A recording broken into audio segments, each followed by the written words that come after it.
Allez, on revient avec nos invités pour la suite. Adam Adjaranou, commis Valentin Mayaba, Madame Sophia Kenyonsi Adanou. La suite, c'est le Mali. Les dirigeants de ce pays ont défié jeudi 21 avril leurs partenaires régionaux en annonçant le lancement d'un processus de transition de 2 ans, alors que ceux-ci demandent à Bamako d'organiser les élections en 16 mois, j'allais dire, maximum. Alors, comme Valentin Mayaba, ça continue le bras de fer, c'est tout ce qu'on peut dire. Ah oui, le bras de fer continue, mais jusqu'à quand? La question est là. Mais ici, je crois que les autorités maliennes ont quand même en train de pouvoir donner quand même une chance à une sortie de crise. C'est-à-dire s'il faut réfléchir sur cette transition, je crois que les uns et les autres verront qu'il y a une volonté d'aller vers de l'avant. Donc, ce qui est en train de se passer, je crois que aujourd'hui, il y a beaucoup de questions qui ont été posées au Premier ministre Choguel Maïga. Oui. Il a peut-être fait une pause pour revenir répondre à ses préoccupations parce que c'est des questions très épineuses. Quand vous regardez, par exemple, les gens posent devant la table de discussion, il y a toute une horde de questionnaires qui ont été formulés à l'encontre de ce gouvernement pour voir comment sera géré peut-être les sanctions de la CEDEAO. Il y a aussi l'organisation des élections, le temps, c'est-à-dire que le calendrier, voilà, le calendrier électoral et tout ça là, puisque vous êtes sans savoir que ils ont arrêté là-bas sur, je crois, 2 ans et demi, que la CEDEAO est en train de... C'est 2 ans, non, je crois, 2 ans, que la junte est en train de vouloir leur parler de 1 an, 6 mois, je crois, non. Donc ici, ce bras de fer, je crois qu'on ne veut pas forcément que ça aille. Et de la plus forte raison, il y a même certains chefs d'État qui sont en train de mettre un peu de bémol, c'est-à-dire qu'ils sont en train de mettre de l'eau en pouvant penser des positions de discussion de couloir pour pouvoir sortir de la crise, puisque cette situation n'arrange personne. Ça, il faut le dire. Ce qui est en train de se passer avec le Mali, la crise malienne aujourd'hui, n'affecte pas que les Maliens, mais aussi toute la sous-région. Vous savez que c'est un pays qui est, ma foi, économiquement dépendant des autres pays. Et donc aujourd'hui, on ne peut pas nous dire qu'avec la fermeture, les sanctions à l'encontre du Mali aujourd'hui ne gênent que les Maliens. Non. Donc ça agit à tous les niveaux. Donc moi, je suis en train de voir que les autorités maliennes sont en train de pouvoir prendre de leurs responsabilités pour pouvoir trouver solution à ce problème-là, afin que ce qui a été créé, c'est-à-dire que cette récurrence de sanctions qu'on a eu à infliger à ce pays-là, que les gens, puisque ça a créé beaucoup de tort. Aujourd'hui, les gens sont essoufflés parce que les politiques aussi, l'opposition attend même qu'on leur dise, qu'on leur donne vraiment un calendrier clair pour que les choses se passent bien. Donc, mais visiblement, vous allez voir qu'avec cette assise-là, ils vont essayer de trouver des voies et moyens pour pouvoir sortir de cette crise-là. Bien sûr, avec la CEDEAO qui doit aussi prendre des positions beaucoup plus souples parce que ce tandem CEDEAO-Mali, aujourd'hui, c'est devenu pratiquement sur toutes les lèvres, même au-delà des frontières africaines.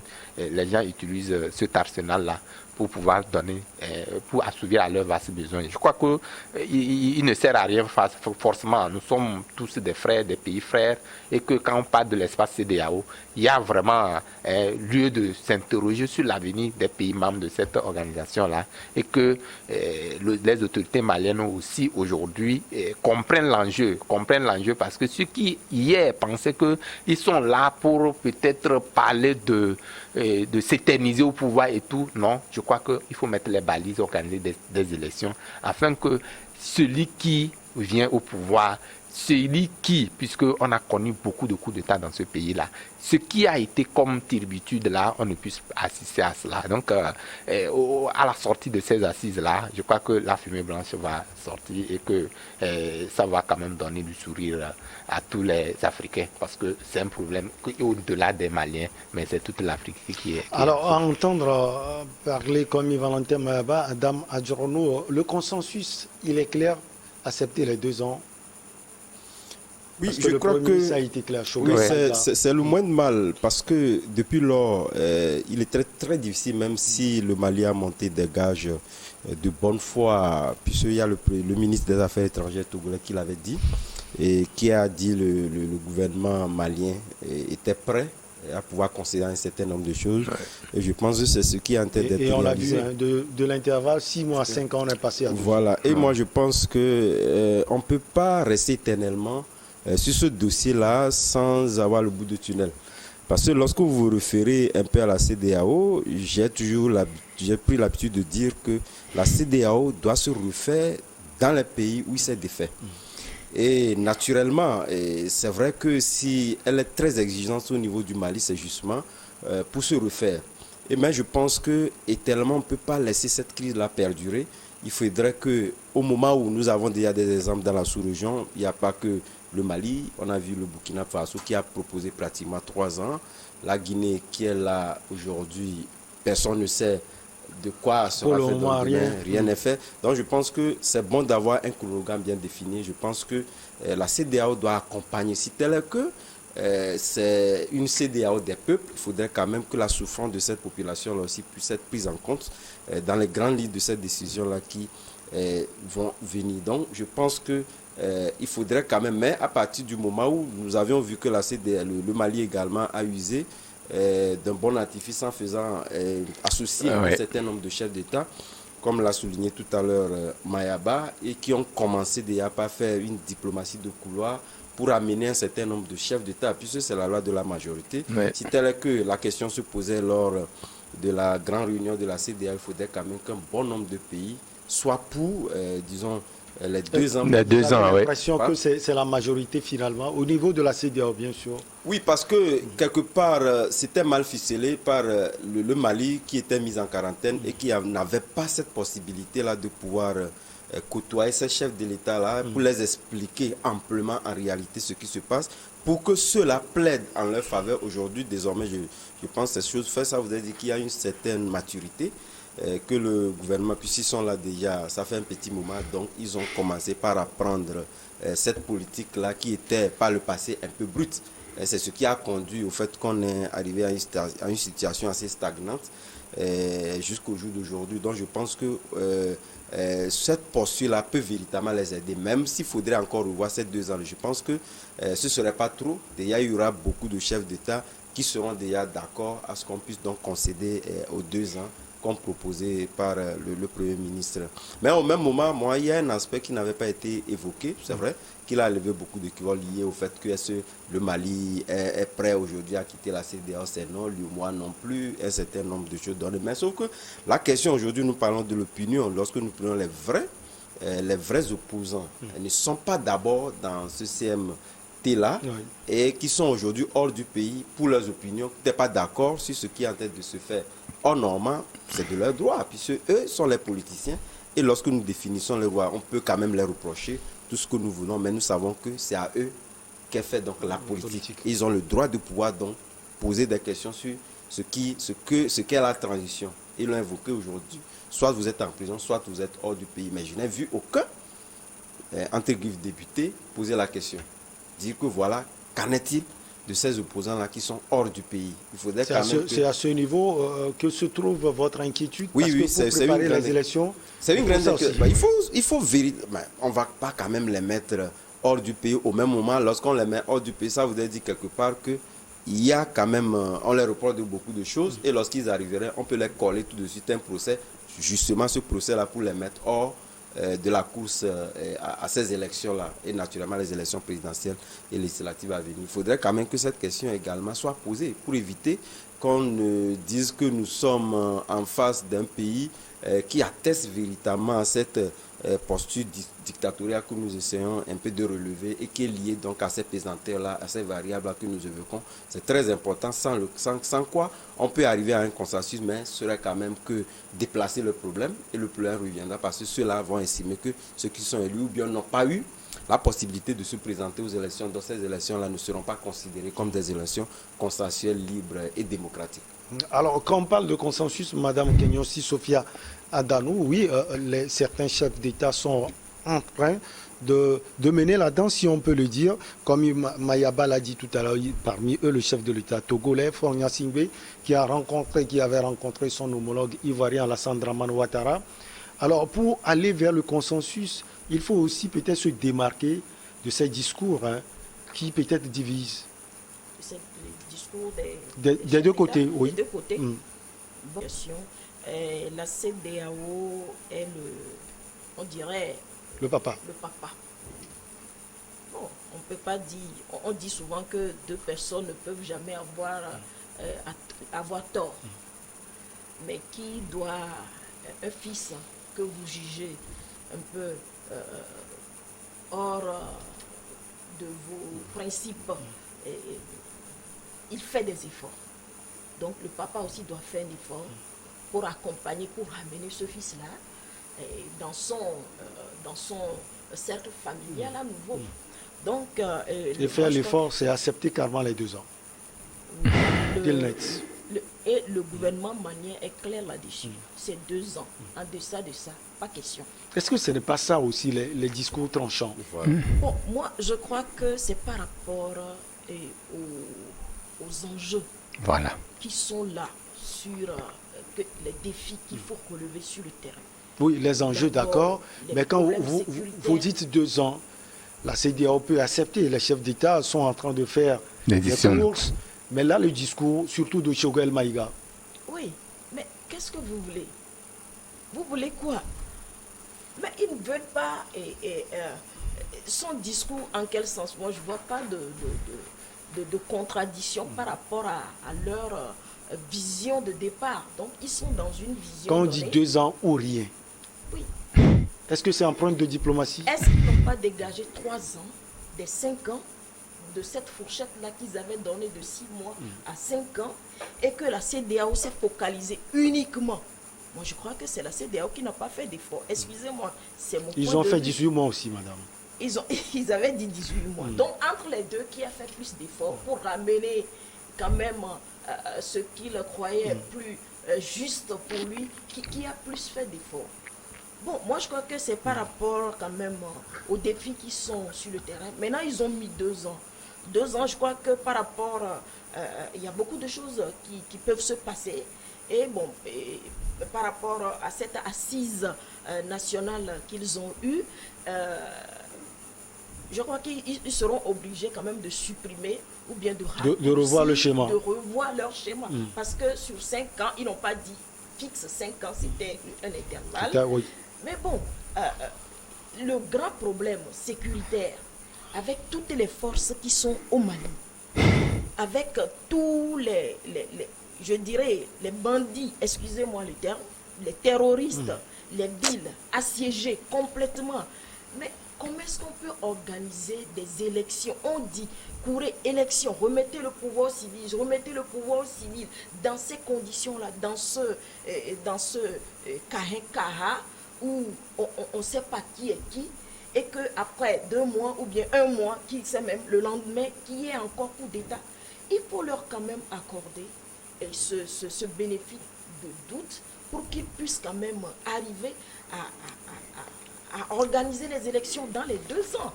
Ils ont dit 2 ans, moi je crois que, mais quelque part, je ne veux pas comparer encore pour aller sur d'autres terrains et par rapport à la Guinée, qui n'a pas encore, qui ne s'est pas encore prononcé. Faire le recensement qui est très long. Qui va prendre du temps. Un an au moins. Et maintenant, eux, avec tout ce qu'on a, les différentes forces qui sont là, faire avec les partenaires, faire avec... non, je crois que... Et si la CEDEAO ne veut pas concéder ça là, quand même, au peuple malien, au gouvernement malien, c'est que, quelque part, ils ont un agenda caché. Excusez-moi de le dire, ça c'est personnel. Parce que, bon... les pourparlers servent à quoi finalement? Que M. Jonathan reste chez lui et qu'il dorme chez lui paisiblement parce que ça ne sert plus à rien. Ça fait combien de fois qu'il a fait les déplacements sur le Mali et que bon, ça ne... Et ça prouve aussi sa volonté, madame. Ça prouve sa volonté, mais quand même, voilà. Est-ce qu'ils étudient? Nous sommes à l'extérieur, bien sûr. Et on voit ce qui se fait là sur le terrain. Est-ce qu'on lit un peu, excusez-moi, je ne les accuse pas qu'ils ne lisent pas, mais est-ce qu'on analyse les étapes par étape, ce qui se fait là? Je crois qu'il faut quand même être un peu plus calme, ne pas toujours, quand on veut énumérer la France pour dire qu'ils ont des ordres, parce que, pour dire, mais nous sommes frères, nous sommes entre frères, nous-mêmes les Africains. Mais pourquoi ne pas accepter à ce qu'un pays qui est souverain, autonome, arrive quand même, il a dit, c'est dans 2 ans que je peux assainir mon pays, organiser les élections et remettre les pouvoirs. Je ne me représente pas. Et ainsi de suite.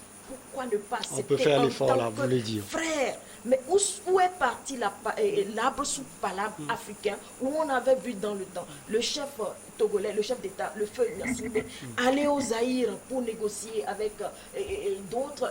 On a vu avec Mandela, on a vu où est parti quand même. On a vu notre chef d'État se déplacer pour aller. Là, on salue cette initiative. Et bravo à lui parce qu'il veut quand même qu'il y ait la paix, que le peuple malien retrouve sa souveraineté, qu'il retrouve la paix, mais la Banque mondiale vient de bloquer les décaissements pour le Mali, mais qui étaient mis en exécution depuis un certain temps déjà. Mais qu'est-ce qu'on leur veut? Je ne comprends plus. Avant de retrouver Kwame Valentin Mayaba, je vous pose cette même question. Madame a développé quelque chose tout à l'heure. Le papa doit réagir, il doit prendre de la hauteur. Vous pensez que la CEDEAO va prendre de la hauteur? Et je parlais de ces discours, peut-être qui ne sont pas en pointe de diplomatie. Quand on veut trouver le consensus, on ne va pas dire 2 ans ou rien aussi. Oui, je crois que sur cet aspect-là, lorsque nous prenons une jurisprudence bien établie et nous le voyons pratiquement dans toutes les politiques, vous allez à la table des négociations, nous avons toujours l'habitude de refuser que voilà, nous avons des préalables. Lorsque vous mettez des préalables avant une discussion, tout de suite, elle échoue. Et ça, on l'a vu, je pense que le Togo est un exemple en la matière. Et lorsque on convoque déjà, disons, des pourparlers et que voilà, tel parti politique, voilà, mes préalables pour partir, ça échoue. Donc je pense que la CEDEAO pourrait donc concéder. Et comme je l'ai dit tantôt, la CEDEAO veut se refaire sur les territoires où elle s'est défaite. Et partant de là, elle n'est pas prête à accepter qu'on lui impose. Ici, c'est tout que ça. Pourquoi moi je me dis, en temps normal, est-ce qu'il impose? Est-ce que Choguel Maïga impose? Lorsqu'on dit c'est 2 ans ou rien, c'est eux qui imposent à la CEDEAO. Or ici, en réalité, c'est ce dont la CEDEAO n'a jamais voulu depuis un moment. Peut-être que la CEDEAO ne connaît pas les réalités sur le terrain, non, surtout sécuritaire. Non, quand même, la CEDEAO, elle a déployé d'abord, c'est la CEDEAO, vous vous en souvenez que c'est la CEDEAO qui a déployé les premiers militaires qui ont délogé les djihadistes. Ça, c'est une évidence. C'est la CEDEAO qui a fait beaucoup de choses. On ne peut pas dire la CEDEAO est déconnectée des réalités de plus que les Maliens même. Mais on ne peut pas dire plus que les Maliens, mais de toutes les façons, c'est un tout. La CEDEAO n'est pas à part, le Mali à part. C'est un tout, puisque nous constituons une communauté. Et partant de là, moi je me dis, la CEDEAO peut normalement avoir tout ce qui se passe, on écorce toujours les sanctions, peut arriver quand même à concéder cet aspect de la chose lié au fait qu'il y a eu de la maturité qui a été aussi prise au niveau des dirigeants maliens et qui ont compris qu'il faudrait quand même faire prévaloir une diplomatie de couleur, ce qui est en train d'être fait et qui est une bonne chose. Mais au même moment, lorsqu'on vient avec un discours tranché, 2 ans ou rien, c'est comme on impose. Donc ça voudrait dire quelque part que depuis lors, c'est Choguel Maïga qui a complètement mis en berne la diplomatie au niveau du Mali. Et surtout lui, le politique. C'est lui le politique. Et c'est pourquoi moi, j'ai toujours condamné le fait que les politiques, d'abord, unanimement, devaient d'abord condamner les coups d'État. Et on a vu certains, j'ai comparé ici ce qui s'est passé en Ukraine avec ce qui se passe dans nos pays africains. Et ce n'est pas normal. C'est ce qui fait qu'aujourd'hui, on devait voir des politiques qui sont ensemble disant que voilà, nous refusons les coups d'État. Vous allez voir que les armées qui arrivent à prendre les armes et pouvoir déchoir les coups, ne vont pas arriver si les politiques sont unis en ce sens-là. Et Choguel Maïga, c'est lui toujours qui a toujours tenu ce discours-là. Et ce discours de hargne pour amener la communauté, les autres communautés internationales à ne pas être d'accord avec le Mali. C'est ce qui est encore d'être fait. Donc je pense qu'on pouvait proposer, parce qu'on a mis en avant un certain nombre de chefs d'État qui doivent plaider pour que le Mali puisse, pour que la CEDEAO concède donc à cette CEDEAO-là. Maintenant, on les complique plus la situation. Voyez-vous, donc moi je me dis que ce n'est pas normal parce que ces 2 ans-là, je pense que si le Burkina a proposé 3 ans où la CEDEAO n'est pas tellement contre, tu ne vas pas encore être contre pour le Mali. Mais ce discours-là, c'est ce discours-là. Parce que vous savez, les chefs d'État aiment les défis. Eux, ils aiment les défis. Lorsque tu veux les défier, ils aiment les défis et ils te tiennent jusqu'au bout. Aujourd'hui, personne ne peut dire que les sanctions de la CEDEAO contre le Mali, ce n'est rien. C'est beaucoup de choses. Ça pèse contre le Mali et contre la CEDEAO. Voilà, le discours là que Choguel Maga a toujours tenu, c'est ce même discours qui tient donc compliquant la situation au chef de l'État, surtout Faure Gnassingbé, qui a pris, puisque c'est Alassane Ouattara qui est à l'avant-garde de ce discours, qui ne veut pas que les chefs d'État de la CEDEAO puissent trancher sur un certain nombre de choses, mais il est allé et a pu véritablement, plus ou moins, nous ne savons pas les discussions de couleur, mais j'estime que si Faure Gnassingbé, connaissant un peu sa stratégie diplomatique, puis arriver à le convaincre, il ne faut pas quand même que Choguel Maga le mette en difficulté. C'est peut-être clair, comme Mayaba. Non, c'est pas clair. J'ai les larmes aux yeux quand j'entends mon confrère s'exprimer de cette façon par rapport à la position de la CEDEAO. Vous savez, il faut d'abord connaître le rôle de la CEDEAO. La CEDEAO a quel rôle dans les États membres? Et puisque quand je l'ai entendu parler, il dit que le Mali est en train de poser des préalables. Ici, ce n'est pas une question de préalables. C'est ce que ça veut dire. Non, attends, c'est pas la même chose. Ici, le Mali connaît son problème. Le Mali vit une situation. La CEDEAO vient pour l'aider pour une sortie de crise. Qui dicte la loi à qui? Le Mali propose, la CEDEAO tranche. C'est une proposition. La CEDEAO, le Mali, oui. Le Mali dit, j'ai des problèmes. J'ai 2 ans pour résoudre. Non. Attends, je viens. On va se faire écouter. Oui, pour le moment, on a dit, la CEDEAO fait des efforts. Le Mali a fait tellement d'efforts. Je suis d'accord. On parle du discours. Oui, le discours reste tel que je dis, j'ai 2 ans pour pouvoir résoudre mes problèmes. Si vous, qui me venez en appui, vous êtes d'accord, vous voulez m'aider, vous me mettez en défi. Vous dites 2 ans, il n'y a pas de problème, 6 mois, de 1 an et demi à 6 ans. Qu'est-ce qui fait cette volonté? C'est pourquoi nous disons que la CEDEAO n'a pas la volonté d'aider les pays membres, ou le Mali en l'occurrence. Parce que cette question de 2 ans, 1 an et demi aurait pu trouver solution depuis un moment, parce que depuis que ce feuilleton a commencé, on a fait plus de 6 mois. Qu'est-ce qui se générait à la CEDEAO aujourd'hui en écoutant par exemple les chefs d'État dire que non, que c'est un discours intransigeant, que c'est comme on défie. Non, ce n'est pas une question de défiance. Parce que à supposer aujourd'hui que les autorités maliennes acceptent aller aux élections pendant 1 an et demi comme la CEDEAO le propose. Et après 1 an et demi, rien n'est fait pour aller aux élections. Donc après 2 ans, tout sera fait selon vous. C'est là je dis, au fait, la CEDEAO devait mettre en défi, devait défier le Mali. En lui acceptant, en lui concédant les 2 ans. Vous voulez aller, nous avons proposé 1 an et demi, vous dites 2 ans. C'est rien, allez-y, on vous met en défi. On verra bien. Si après les 2 ans, les autorités maliennes n'ont pas pu organiser des élections, on verra la défaillance à ce niveau. Actuellement, le tandem 6 mois, enfin 1 an et demi, 2 ans, pose véritablement, là je dis, peut-être il y a 2 artifices derrière. Parce que je ne comprends pas pourquoi est-ce que... Les artifices au niveau de la CEDEAO. Oui, justement, parce qu'aujourd'hui, quand vous regardez, faites un peu la lecture, vous avez pu constater que la CEDEAO, nous ne pouvons pas quand même masquer de le dire, quand vous regardez un peu par rapport à la situation qui s'est présentée dans les autres pays, ce n'est pas le même cas, avec le même cas qui est en train d'être traité au Mali. Oui, c'est normal. On n'a pas eu de coup d'État ailleurs. Oui, on n'a pas eu beaucoup de choses. Le Mali, pardon? On n'a pas eu de coup d'État ailleurs. Ailleurs, le Burkina, on a eu un coup d'État. Je dis au Mali, on a eu un coup d'État comme au Burkina. C'est le même coup d'État que nous avons connu en Guinée. À ce que je sache, c'est le même coup d'État. On a eu 2 coups d'État. Non, c'est un coup d'État. En fait, c'est la fois dernière, je l'ai dit. J'ai expliqué la fois dernière. C'est le même coup d'État qui continue. Puisque celui qui a fait le coup d'État premièrement, c'est lui qui a mis quelqu'un qui ne faisait pas bien, il est venu prendre son coup d'État. En fait, c'est comme ça. Il faut illustrer la chose comme ça. C'est pourquoi nous disons qu'aujourd'hui, nous n'allons pas polémiquer par rapport au coup d'État. Un coup d'État reste un coup d'État. Ce n'est pas parce qu'il y a eu 2 coups d'État que le Mali est en train de donner la sanction. À ce que je sache, ce n'est pas la même chose. Est-ce que le Mali a stipulé clairement que c'est parce que vous avez fait 2 coups d'État que ces gens de sanctions ont intervenu? Non.